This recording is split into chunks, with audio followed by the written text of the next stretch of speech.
I got a story to tell you all, but it's going to require a bit of context, so let's get to it.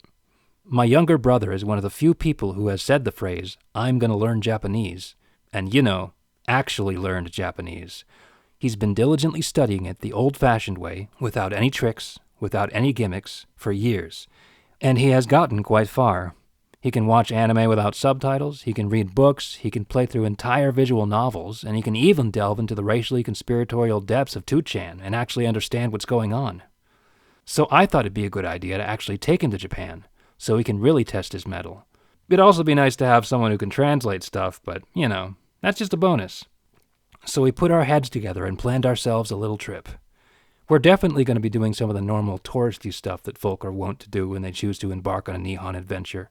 Your Akihabara, your tea ceremonies, your onsens, your kabuki, your going up to Mount Fuji, that sort of thing. But we also wanted to do something a little more unique, a little more personal, something that you're not going to find in a top 10 things to do in Japan list. So we came up with an idea. My brother is a big fan of the Higurashi games. If you don't know what those are, Higurashi, or Higurashi When They Cry for long, or Higurashi no Naku Koro ni for extra long, is a series of visual novels that tell the story of a high school student named Keiichi Maebara who moves from the city into a small, quaint-looking village nestled deep in the foresty mountains of rural Japan, a village known as Hinamizawa.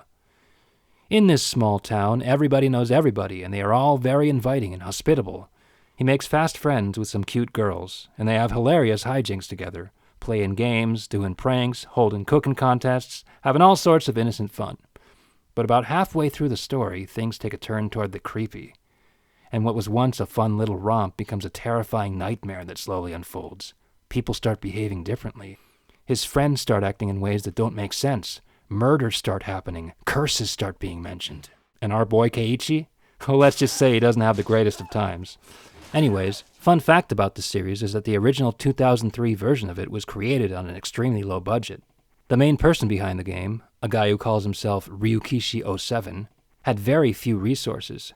So few, in fact, that he had to do all the artwork himself. His character art was impeccable, as you can see. He ran into a problem during the process, though. To see his vision to fruition, he was going to need a lot of different backgrounds, and he really didn't have the time to draw each and every one of them. So instead, he did the next best thing. He had his brother take a bunch of real-life photos, then applied a cartoon filter on them. Look at that. Looks just like an anime background, doesn't it? You're a genius, Ryukushi07, a true pioneer. What this means, though, is that these backgrounds in the Higurashi games are not just based on real places. They actually are real places. Hinamizawa may be a completely fictional town that can only exist in the minds of people who play the game, but Shirakawa, the place where most of these photos were taken, is an actual small, quaint-looking village nestled deep in the foresty mountains of rural Japan. And we're going to go there. We're going to have ourselves a little scavenger hunt and try to find the exact spots where these photos were taken. Just imagine being able to actually stand next to Keiichi's house, to be able to actually look into the windows of the old shed behind the temple, to be able to actually do some other third thing. It'll be a grand old time. It'll be a fantastic adventure, and we're really looking forward to it. However, in order to find the location of these backgrounds, we were going to have the backgrounds themselves in some form or another, and this is where my story comes in. I put it upon myself to get these backgrounds, one way or another. It became my ultimate quest. My one true goal in life was to have them in my hands. I was sitting in my studio apartment, racking my head trying to think of the best way to do it. The first thing that came to mind was to play through the game and take screenshots when each new background came up. But that would take forever, and the images would be all messy with menu items and character profiles and stuff. I wanted something cleaner than that. So then I started thinking that maybe I could try ripping the backgrounds. I mean, the game was made in 2003. How hard could it be to get the backgrounds from a game made that long ago? They were probably just in a folder or something, right? But then again, I had absolutely zero experience image ripping, and I could have been completely wrong. What if it was more complicated than that? What if the fact that it was made in 2003 actually meant that the images were in a very obscure location that only a true expert at ripping game assets could find? What if they were inside the executable? I thought of myself as a pretty decent computer whiz, but I didn't know if I was going to be able to rip the assets from something like that. The more I thought about this, the more my blood started filling with panic. What if it was impossible to get the backgrounds? What if some kind of encryption or something just outright stopped me? What would I do then? I really didn't know. And this, my friends, is where the story truly began.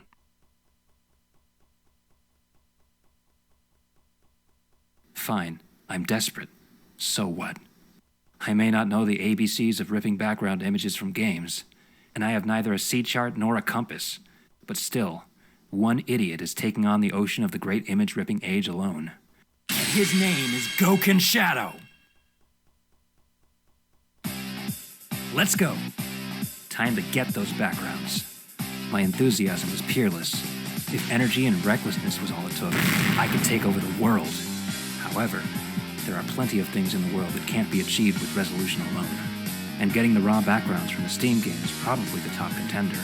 Therefore, I needed to be clever and cunning. This task would no doubt test my computer skills to their very limit. I stole my resolve and started navigating the folders. I was on the hunt for some kind of hint about this data. The Higurashi game location should be a good start. For a complete amateur like me, the first thing I needed was information. Just like he who would cross the oceans needed a compass. For me, some kind of hint was absolutely indispensable. Ah, here it is, the Higurashi folder. I opened up the folder, ready to face whatever came my way. Whoa. There were several folders and files to choose from, and I had no idea which could be the correct one. The process of elimination was my only choice. Managed. What does that mean? Like some kind of place for managers of the game? A managerial folder? It couldn't possibly be there. Mono. Like mono as in mono sound versus stereo sound? Why would the background images be in a sound folder? There's no way it's there. Plugins. Don't make me laugh. Plugins are extra additions to a game, not essential parts. It's not this one. Resources. Yes! This must be it! There's no way the backgrounds could be anywhere else, right? Resources. The folder that contains the game's resources. It's so obvious. I've already found it without even trying.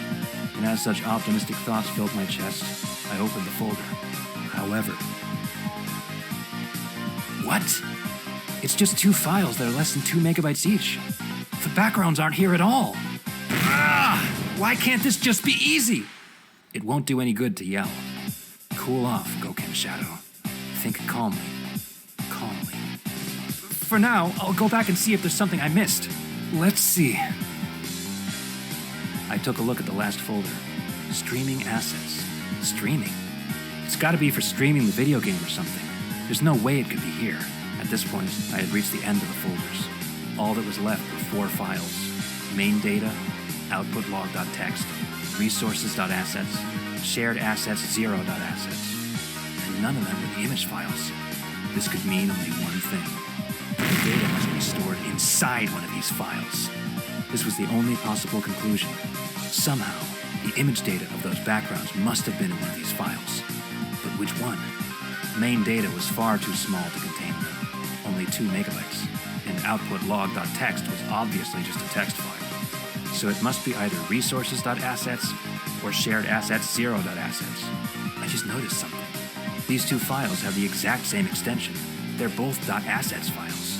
So if I can figure out how to get the assets from one, I can definitely figure out how to get the assets from another. I can do this. But how? Think, Gouken Shadow. Think. Hold on. This folder structure looks awfully familiar. Have I seen it before? Somewhere in my past? Aha! I have! It's the structure of a game made in Unity. I've played so many games with this folder structure. Finally, a sliver of hope. Unity is a very popular engine.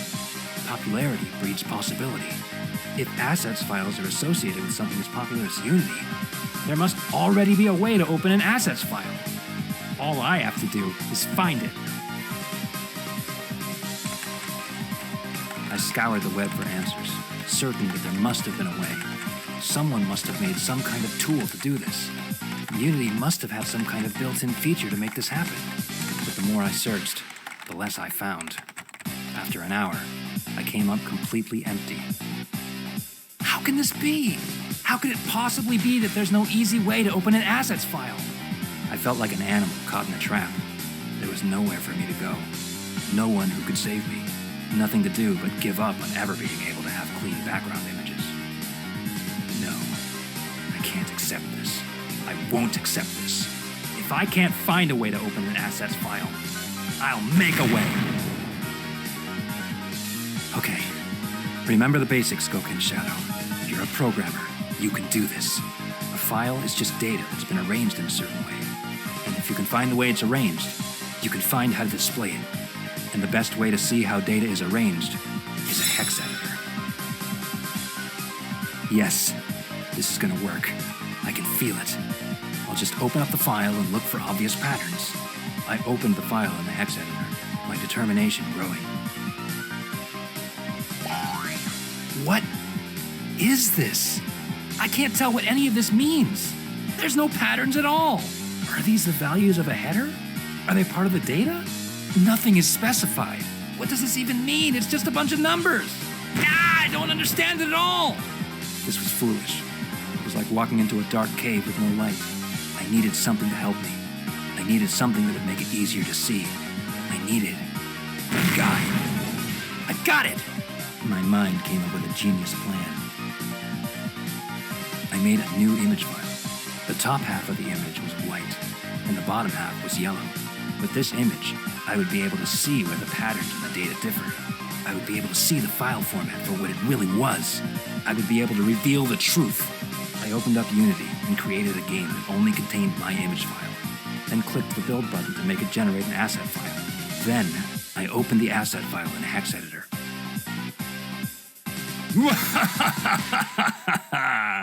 You're a genius, Goken Shadow. A mad freaking genius. I could see the pattern now, and it was simpler than I thought. The data was literally being stored as raw RGB pixels. Number for red, number for green, number for blue, number for red, number for green, number for blue, etc. until the end of the file. That means these pixels are uncompressed. Uncompressed pixels are easy. I can just write a program that will iterate through them and display them one by one on the screen. All I have to do is import the data, set a pointer at the beginning, and let it fly. Cakewalk!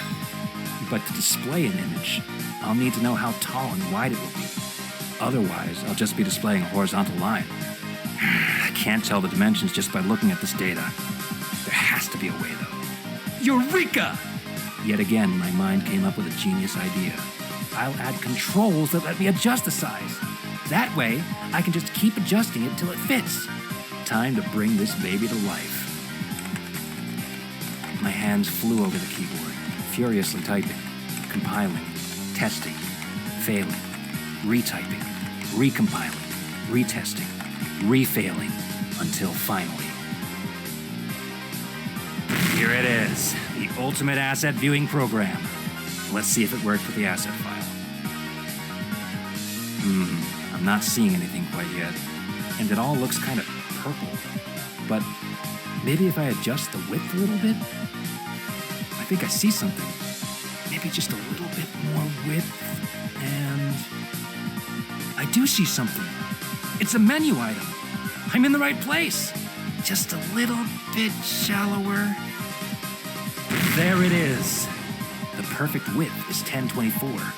That would make sense because this game runs at 1024 by 768. Now I just need to figure out a way to get rid of this purple. What could be causing it? I've got it. Since these pixels are just repetitions of different values of red, green, and blue, they must just be displaying out of order. All I need to do is shift the starting point, and it will shift the colors.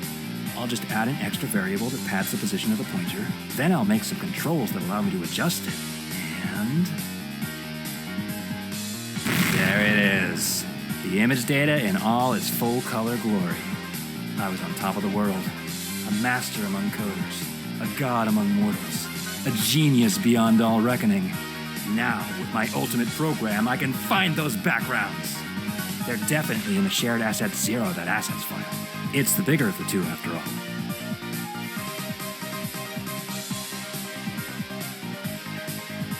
Wait, this is the end of the file. What? Where are the backgrounds? There's just menu items. What's going on? Maybe I was wrong, and they're actually in the other file. Yeah, the other file. Ah, there's nothing in here either! This can't be possible. How could my plan have failed this badly? I had created the ultimate viewing program, and it was looking at all the assets in the game. But the backgrounds just weren't there. I lost all hope, and my heart sunk. This doesn't make any sense. The data has to be somewhere. Where else could it possibly be if not in the assets files? There's nowhere else I can search at this point. I mean, I looked at the files, the folders. Nothing. Where could it possibly... Wait a minute. Could it? It couldn't possibly be that the backgrounds are in the streaming assets folder. CG.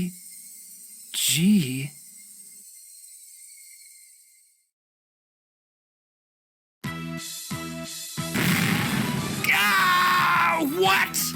They were here the entire time? All I had to do was look in one more folder? My mind couldn't comprehend what had happened. How could a seasoned PC user like me make such a rookie mistake? Any idiot with a keyboard would know that if you want to find something, you look in all the folders. That's lesson number 1. All this code, all this effort, was for nothing? As I came to the realization that I just spent the last 4 hours writing a piece of code that was essentially worthless, my body went into a state of shock. It was like 4 hours of my life had been ripped away from my soul. Stupid, stupid, stupid! How could I have been so stupid? But no matter how much I yelled, it didn't change the fact that the biggest idiot in the room was not the kid angrily breaking his keyboard, not the kid who yelled, "When will you learn that actions have consequences?" But it was none other than Gouken Shadow, the fool who failed to check a single folder deeper.